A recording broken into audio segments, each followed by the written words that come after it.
Talk. Today is Saturday, January 4th, 2020. Happy New Year and welcome to the first show of the Sweet Talk for the new year. And I would like to welcome Brogan Pratt as my first guest for the new year. Brogan is an elementary school technology teacher in Korea, and he is actually right now he's in Vancouver. So we're both enjoying our coffee because we're about 3 hours difference. It's 8 a.m. here in New Jersey, and he is 5 a.m. right Yeah, in Vancouver. So we're just waking up, getting our coffee, and sharing some information with you about Google Forms and how it can be used with elementary school students. And I would also like to say that Brogan is a Google certified trainer as well as a Google certified innovator and an Apple teacher. So welcome to the show, Brogan. awesome. Thanks for having me, Kim. No, thank you for being on. So why don't you tell us a little bit about yourself and how you use Google Forms with your students? Um, yeah, so I used to say that I was a self-taught tech geek. Unfortunately, I can't say that as much now because I've got a formal training from the University of British Columbia and a Master's of Educational Technology, so I don't have my self-taught cred anymore.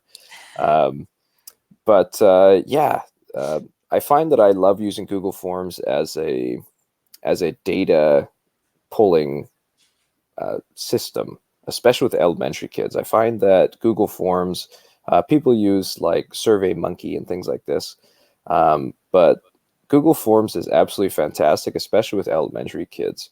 And I think that a lot of teachers don't really see ways and see connections of how they can use Google Forms in the elementary classroom and just make it really easy for data collection portions. So um, hopefully you'll learn or hopefully the listeners will learn a few techniques of things and a few ideas of things that they can use with Google Forms in the classroom.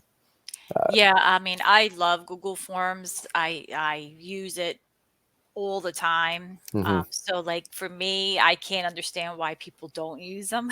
Yeah. Because like you Uh, said, it's like a data collection, and then you can manipulate the data however you want it. And you can make a copy of it and do whatever you need to do with it or share it out. So for me, Google Forms is a must in my workflow in my daily life. hmm Um, so why don't you give us a couple ideas or examples of how you use it with elementary school students? Because we know we can use Google Forms as a survey or as a quiz. hmm But what are others? Excuse me. What are some other ways that you can use forms with your students? So one of the things I've seen teachers in my school use, and a lot of these things are some of these are my ideas, but other things are like I have so many awesome colleagues that have different ideas. I've seen some teachers use it as what do they call it? A reading list. You know how you have like you've been reading this, and it's like a reading tracker. They'll have kids. We have an iPad program at our school, so the kids will take out their iPads. They'll scan a QR code, and it'll bring them to a reading list where they can put in what their name is. They can put in what book they read, on what day that was, and it'll send it back to the teacher. It'll also send them a copy so they can see, how many books have they read this year, and it visually charts all that out for the teacher, but also for them, which is really cool. So the kids enter all that information Hmm. into the iPad. What device are they using? An Yeah, iPad? yeah, into an iPad. Yeah, and what's nice is that you can have drop-down menus, especially for young kids, um, so that they don't have to spend a lot of time typing, which is really Yeah, cool. that's cool. So Hmm. who sets all this up? Because I know like what it takes to set up a form to automate all of these responses or emails. Hmm.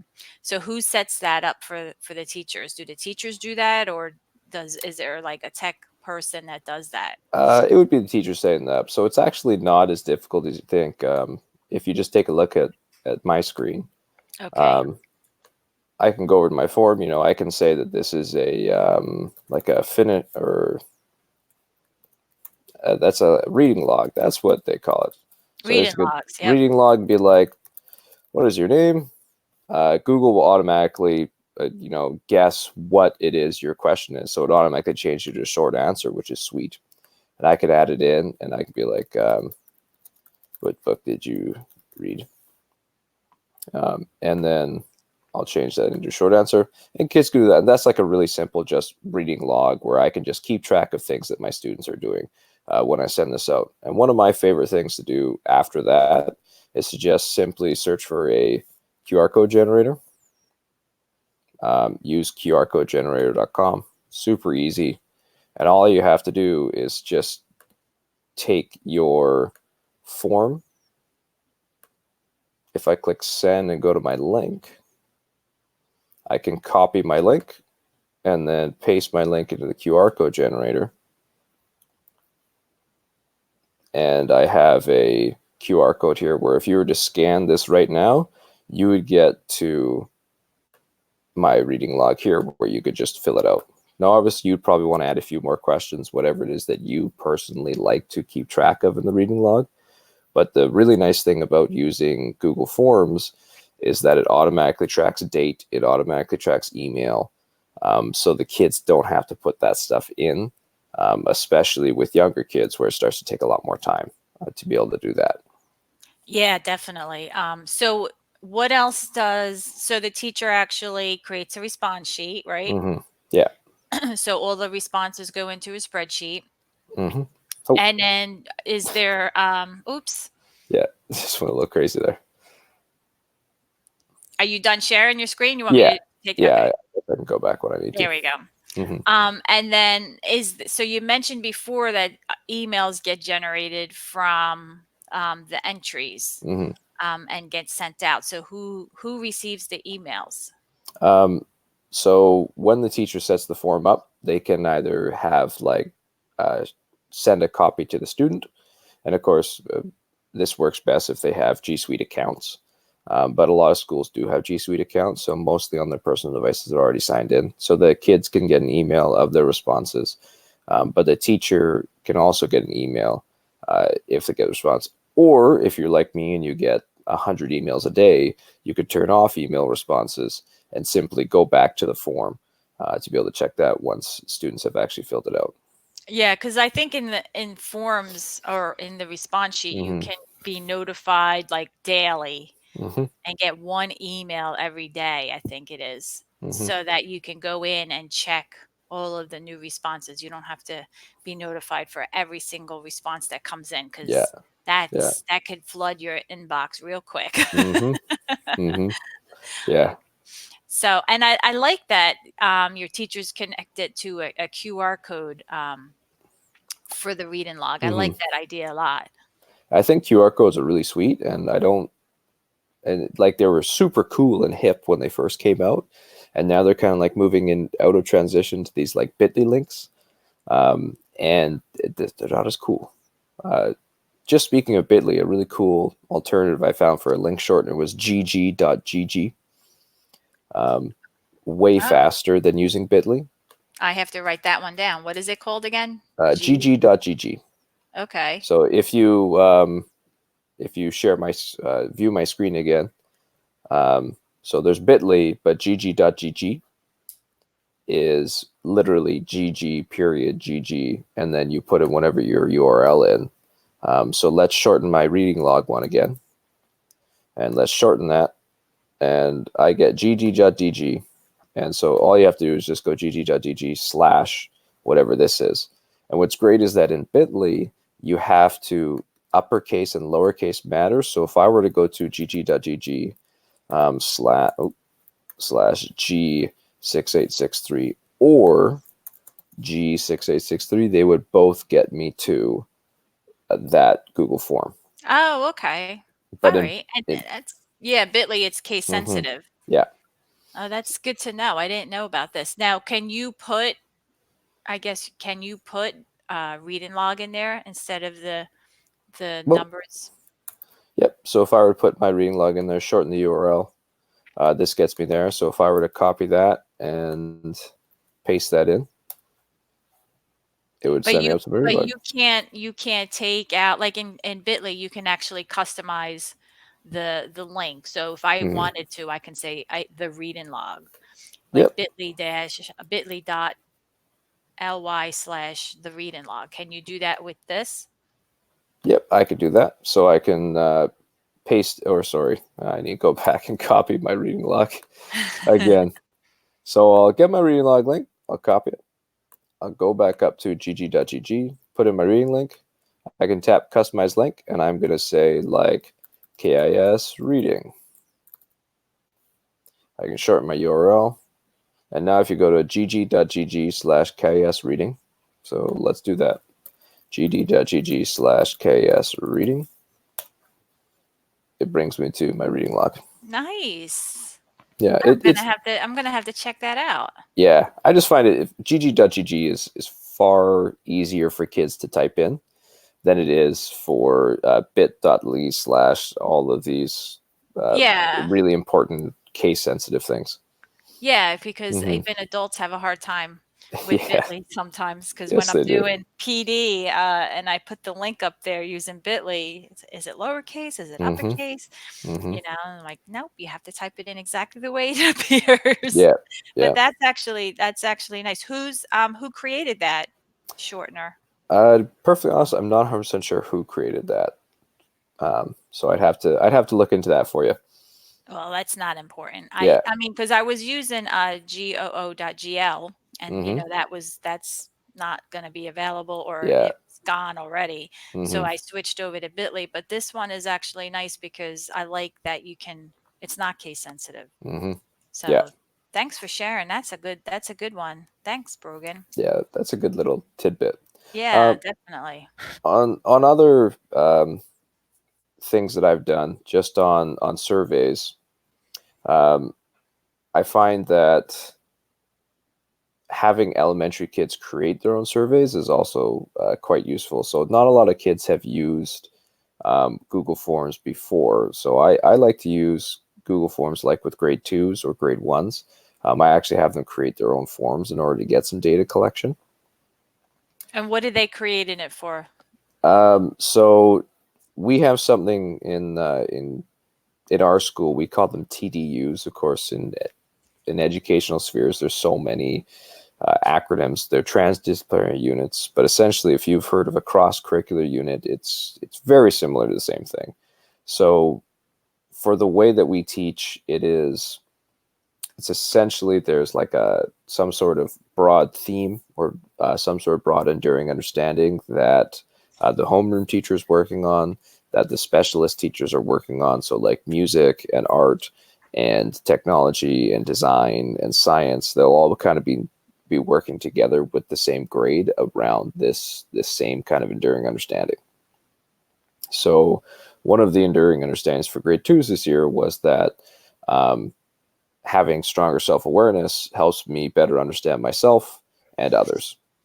So in technology class, we started, asking things like, well, how could we understand others better? Well, we could ask questions about them. And we could do that really simply by going up and, just asking our friends a question, or, we could get a response from every single student in the class. And that would be a really good way of parsing some data. And also just seeing like, okay, well, how else could I use Google Forms with younger kids? So these kids can create their own forms.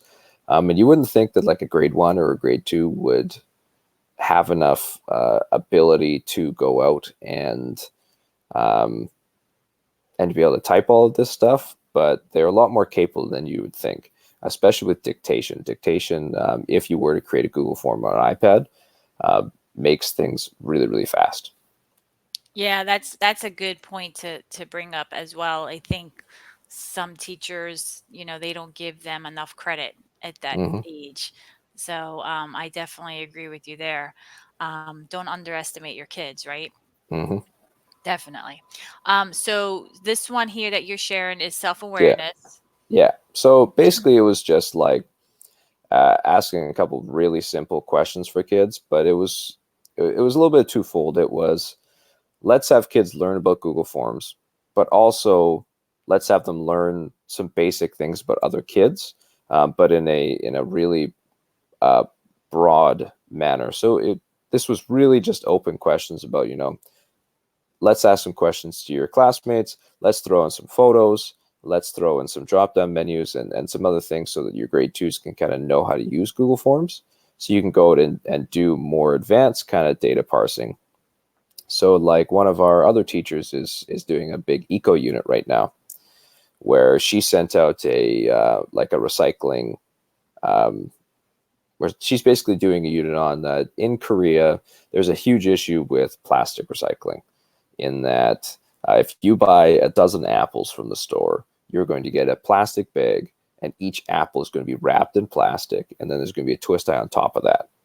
So if you have 54 or so million people going out and buying an apple every single week, That's a you lot have of waste. you've got a huge amount of plastic waste. So she's tying that into sustainability there, where she's going out and actually, well, let's get some large scale data from the teachers. So these are um, elementary school students from about grades 2 through 5, and they're sending this survey here out to teachers to be able to do that. So the teacher can choose which classroom they're in. Do you sort your trash? If yes, how do you sort that? Do you reuse your paper? Um, and then they gave, like, if we were to give you bins, um, would you use them? Do you think that our school is struggling to use too much paper, too little paper, that kind of stuff? So it can be a way of not only to collect data between students and students, but it can also be a way to collect data from students from teachers, which is pretty cool as well. So your kids are, so let me just back up a little bit. So Sure. the kids in your school, are they one to one? The grades 3 through 5s are 1-to-1, and the K through 2s are not. So what devices are K through 2 using? K through 2s have like an iPad cart that they can borrow, and then they can come into my classroom where I've got a full set of MacBooks. Okay, so when a first grade teacher comes in into your Hmm. classroom, where do they, so you have the kids use that gg.gg URL shortener to get to these forms, or Hmm. is there a specific, do you put them in like Google Classroom or on a website for the kids to get to? It all depends on the use. So I use Google Classroom with all of my grades from kindergarten through grade 5. So I'm having kindergarten sign in with email, type in a password, navigate to Google Classroom, all inside of a Chrome browser. Um, and that takes some time. I don't introduce signing into Google Classroom until they've been in school for about 4 or 5 months, because they need to have letter recognition. That's certainly the hardest part. Yeah, I Um, agree. mhm. But so I have kindergartens using Google Classroom, typing emails, things like that. And then grade ones also use Classroom all the way up through grade 5. So K through 2 will use like a shared iPads. I have a class set of iPads that I'll use with the kids. And then grades 3 through 5s have a 1-to-1 iPad program where they're constantly signed into their devices there. Okay, so they use the same device every Hmm. period or the Yeah, whole day? yeah, Okay. exactly. All Yeah. right. So okay, now it makes some more sense. Hmm. Okay, so and then what happens after they fill out the form? How does the teacher manipulate the data? Like, does she or does he look at the response sheet, or is he or she looking at the responses to the form? What is a typical workflow? I think that for most teachers, honestly, when they're finished a form, they simply come over to responses and they take a look at what was the data that came up. Because Google Forms has gotten really good in the last year, where they start to introduce like graphs and summary responses. So you used to have to click on this little spreadsheet to be able to create a spreadsheet and have it link back to, like, I teach middle school swimming, so I had students fill out, like, you know what's your name, what category you in, what kind of races do you want to film, and what kind of races do you want to be put in. So I had that for my coaching practice. So this is a lot easier to parse on a spreadsheet, but for kids, being able to see things visually is really nice. So like on this one, in this recycling in the classroom, what this teacher did is she had students send these surveys to teachers, and then once teachers were finished filling out the data, the students went back and they were able to go into their responses, and they were able to see, okay, visually, how many teachers actually care about paper recycling in their classroom, how many teachers have a recycling bin in their classroom. And that's one of the things where you could go and count 50 yeses and nos in a spreadsheet. But if you were to use the graph here and be like, okay, well, 83% didn't like it and 16% did have a recycling box in their class. That's a pretty easy thing for kids to kind of bite into and look at. Okay, visually, this is way easier for me to tell than it is to have to parse through a huge section of short answer questions. Yeah, for students, I agree. I think the responses in the form Mm-hmm. is much easier for them to interpret. And then plus you're exposing them to data analysis, right? Like Mm-hmm. basically interpreting a graph and the responses are visual, so it's more accommodating for them. Mm-hmm. So you're hitting a lot of different skills there with them at a young age, which is really really cool. Because I'm in middle school, and sometimes it could be difficult for even older students to interpret Mm-hmm. data visually. So to start that at a young age, I think that's great. Yep. And even even adults, we're humans are visual people, man. Like if I look at a bar graph and I see that one of the responses is far higher than the other, okay, I'm going to focus on that one way more because Yeah, that's I just a agree. bigger I picture. agree. Yeah, and you know what? Like it just pops out to you. Like you get the response, you get Mm-hmm. the visual, you got your interpretation right there. It's not like you have to go digging through the response sheet, sort it. Um, you know, maybe you have to. Some people like to create different sheets per different data, and then run an analysis on it that way. It depends on what you're doing, but for what you're doing, I think this is great that you're Mm-hmm. just using the responses through the form and have the kids interpret that way.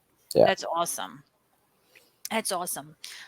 Because we forget, like, students, like teachers, especially in my experience, I see a lot of teachers just creating forms and distributing through classroom to kids. Mm-hmm. But we forget, let kids create, and let kids do the form and create and share as well, so that Mm-hmm. there's a two-way communication there instead of just a one way.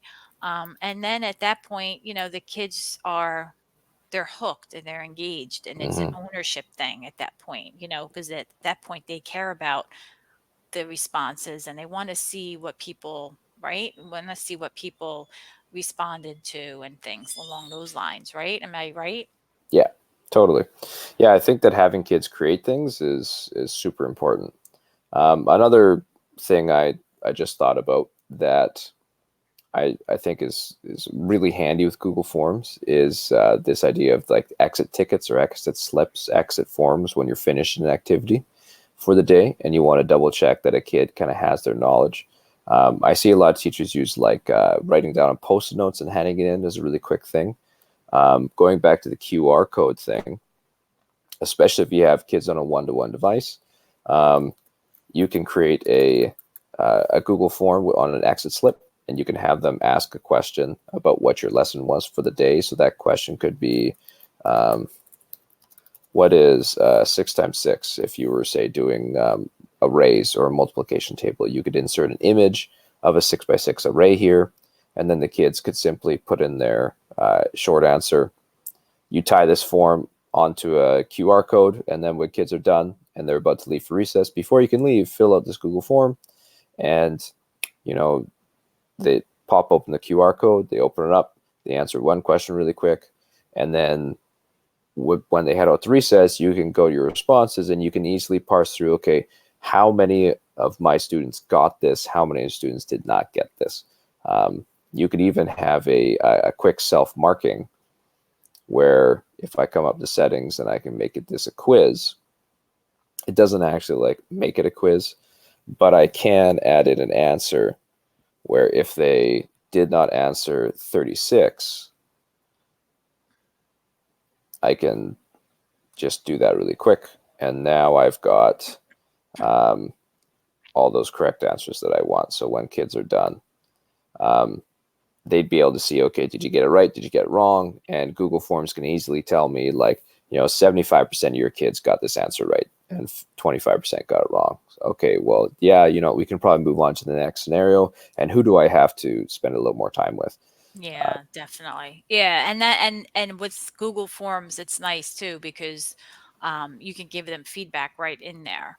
mm-hmm, So if they have the answer correct, you can give them a little, encouragement. Even give them a little sticker using mm-hmm, Bitmoji, uh, Chrome extension. And if they got it wrong, you can put a link into a video or maybe a link into an explanation that you recorded to reteach mm-hmm, that concept as well. So Google Forms does offer that as well, and it's a great way to get kids, to move on to the next lesson or to reteach, and mm-hmm, it's a great way for teachers to see and assess where the kids are. I mean, I use exit tickets all the time, but um, I'm a Google Classroom user, so I mm-hmm, kind of put the question right in mm-hmm, Classroom, mm-hmm. and then everything is like right within my topic in my Yeah. classwork page. So I used to use forms for exit tickets, but I just find it easier for me to use Classroom now, just because I'm in Classroom, Mm-hmm. more often Yeah. now. If Yeah. I'm using forms, I'll put the link to the forum in an assignment in Google Classroom. So Classroom's kind of my hub now, and Mm-hmm. but I mean, as long as you get the exit ticket out there to the kids, it doesn't matter what you're using. It doesn't matter if you're using Forms or Mm-hmm. Flipgrid or, Classroom, as long as you're getting the content there and the kids are responding to you. That's what's important. It doesn't matter what tool you're using, Yeah. you Yeah, know. that's actually a great idea to use Google Classroom for that. That's a far simpler way of parsing data out, because it keeps it in one smaller place, especially for something like an exit ticket where it doesn't have to be this large extrapolation of data. Yeah, because I found that when I was using the exit ticket with forms, I Mm-hmm. found that I was okay, I didn't need to go into the response sheet. I just needed a quick response. I didn't Mm-hmm. need to go into different apps to find it. So for me, Google Classroom, put the question in there, post it.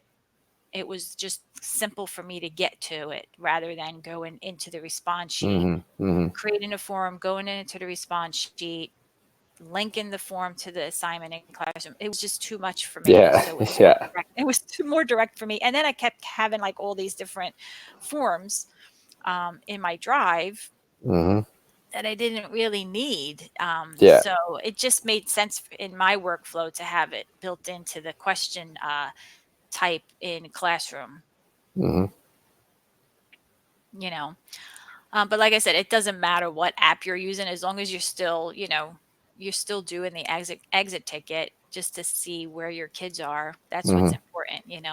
Yeah, and it's another tool in your toolbox, right? Like if you happen to do professional development or put on a teacher workshop, um, Google Forms is awesome for that because teachers could pull out their phone, scan a QR code, and then they can give you some feedback on something really fast. Whereas I doubt that your professional development might be part of a um, maybe part of a Google Classroom for that. Yeah, I agree. It's just another tool in your tool belt. Mm-hmm. Mm-hmm. But it's funny because in the beginning of the show, you said, you email the responses to the teacher or you email it back to yourself so you get a Mm-hmm. copy of it. And immediately, like, I thought of, um, like, sheet add-ons. Mm-hmm. And you were saying, no, no, no, it's very simple. We do it this way. So in my mind, I was already thinking more complex Yeah. then Yeah. really it was really more simplified. So I think another good point to bring here is keep it simple, right? We don't always Mm-hmm. have to make things so difficult and complex and turn people away. If you keep it simple, Mm-hmm. and straightforward, I think you're going to invite more people into using the tech or trying it at least. So, um, you know, we always tend to think, at least me, I always tend to think things are more difficult than what it really is, Hmm. and it's not. And you can certainly extrapolate it out and blow it out and make it like, But yeah, sheet why? You adds-ons don't need and do to. that. Hmm. Yeah. You don't need to, because as soon as you said, "Oh, we email it to the teacher and we Hmm. email it back to the student," I'm thinking, "Okay, you must be using like AutoCAD or something or yet another mail merge add-on," and Yeah. I'm like, Yeah. "What?" And then when you said no, I'm like, Yeah. "Yeah, that's true." Uh-huh. Keep it simple, right? Uh-huh. They say keep it simple. They say KISS, right? Keep it simple, Hmm. stupid, right? Hmm. That's what they say. So Hmm. that's what I have to always remember myself is always try to keep it simple so that things don't always have to be so complex. So I'm Yep. glad that you brought that up too. Yeah, especially in the elementary world, it always has to be super, super simple. Yeah. One or two steps, man, and anything more than that, and it's it can be a bit of both of you, your students and yourself. Yeah, Hmm. exactly. I hear you there. Anybody really, right? That could Hmm. go up to adults too. So, Yeah, for sure. Hmm. well, thanks, Brogan, for being on today. I really appreciate it. I'm gonna just let me remove your screen. There we Sure. go. I really appreciate you being on today and sharing a lot about Google Forms. I love how you have your students create forms and share those forms out with their peers and with their teachers. I think it's a great point to bring up and to reiterate, to allow students to be creators, because they do take more ownership in what they're working on. Hmm. So I really appreciate you being on and sharing your expertise and your experience with it. Um, what I'm going to Oh, do is just wrap up the show really quick. So let me share my screen really fast. Let me know if you can see my screen. mm, Uh, yep. hold on. You can see it? Yeah, I'm seeing the forever Yeah, the the forever, infinity right? mirror. Yep. All right. Because I'm still new to this. This is StreamYard, and Hmm. every time I use StreamYard, I'm learning something new all the time. So, it's good to be able to be flexible in what you're doing. So that's why I ask. No shame in asking, Yeah. right? Yeah. You're good to go. So that wraps up the show for today. Thanks, Brogan, for being on. If you like to visit my website, you can go to thesweettalk.com. That's the SUITE talk.com. And on the homepage, you'll see the latest episode and podcast. If you'd like to be a guest on my show, you can fill out the guest form and I will email you back. It's a Google form, Brogan. See that? Hmm. Yep. um, the schedule is also posted here. If you would like to see any of the past episodes, you can go onto the episode list page and you can see all of the past episodes that I've done with the YouTube link and the show notes, which is a Wakelet collection as well.